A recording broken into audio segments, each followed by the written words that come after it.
Hello, everybody, and welcome back to Buckeye Politics. It's me, your favorite Ohioan. Today, we're going to be looking at some breaking news coming out of my home state of Ohio. Well, it's not really breaking; it's been out for a couple of days, but still, it's important we analyze what this could have, the impact this could have on the midterms. And that is the fact that the National Republican Party has announced that they are going to be putting $28 million into the Ohio Senate race. They'll be launching ad blitzes on TV and air radios, TV and radio, as well as doing stuff on the ground to support J.D. Vance's run for Senate. The Senate Leadership Fund has reserved $28 million worth of TV and radio ads that will air statewide all the way up until starting after Labor Day, and they will run until the November election. Up until then, donated $5 million to the race, so this is a huge upgrade. And Mitch McConnell is basically the dude who ordered this. It's his PAC, it's his organization that's funding this, that's putting all this money into the race. Now, if we come down here, this is what's interesting to me to look at, is the fact that even though Ohio really isn't viewed as that competitive of a race nationally, the money is the second most the Republicans have spent, actually the third most Republicans have spent, according to Cleveland.com. The Republican Party has spent $37 million in Georgia, $34 million in Pennsylvania, and $28 million now in Ohio, $27 million in North Carolina, $15 million in Wisconsin, $15.1 million in Nevada, and then $14 million in Arizona. Now, this is a really cursed metric. Georgia and Pennsylvania do make sense. Those are two races that are going to be some of the most competitive this cycle. Herschel Walker in Georgia is going to have a tough fight, but I think as of now he has the edge. Meanwhile, Pennsylvania is a complete toss-up. Fetterman and Oz are going to be going right down to the wire. So it does make sense Republicans will put a lot of money into Pennsylvania and Georgia.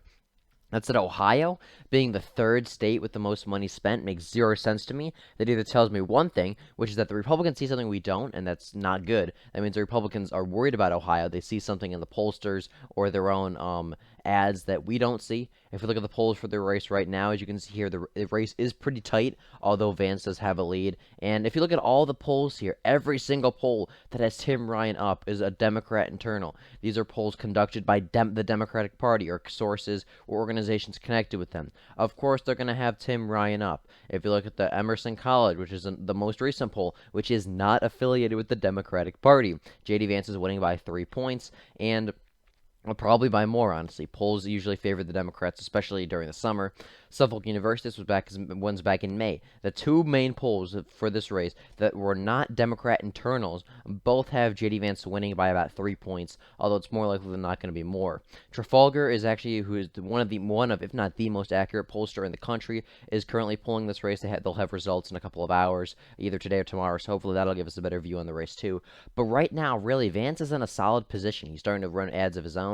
And yeah, Tim Ryan has ran a bunch of ads recently, but still, it's really not that huge of a deal. And I'm just surprised. I just think it's a waste of money that Republicans are putting that much money into Ohio and leaving people like Blake Masters in Arizona, Adam Laxalt in Nevada, Ron Johnson in Wisconsin. I'm not too worried about. He's fine. Ted Budd in North Carolina. He's fine. But still, this is $28 million that we could have spent in races like Arizona, which Blake Masters is being criminally underfooted, only $14 million. Nevada, we only have $15 million in there. Georgia, Pennsylvania, we could have had more money there. So this is just a waste of money, in my opinion. All this does is make sure that Vance wins by probably a safe margin instead of a likely margin. And so really, it just doesn't make sense to me why we spend so much money in Ohio. The Tim Ryan campaign is trying to be like, oh, this proves that Vance is a terrible candidate. But all it really means is that Republicans just are not being smart with their money. Not a whole lot to say about that. Just really wanted to provide my take on the fact you're probably going to see this in the news. Republicans spending millions in Ohio, and it's like it's probably not the best choice we could have done. Could have spent all that money in places like Arizona, where we've only spent $14 million, Nevada, we've only spent $15 million, and even Pennsylvania and Georgia, we could have thrown way more money into there. So not a smart move by the RNC, but you know what? It's going to mean that Vance wins by a solid margin, so can't really complain too much about that. I do hope you enjoyed this quick little video, and if you did, please like and subscribe for more.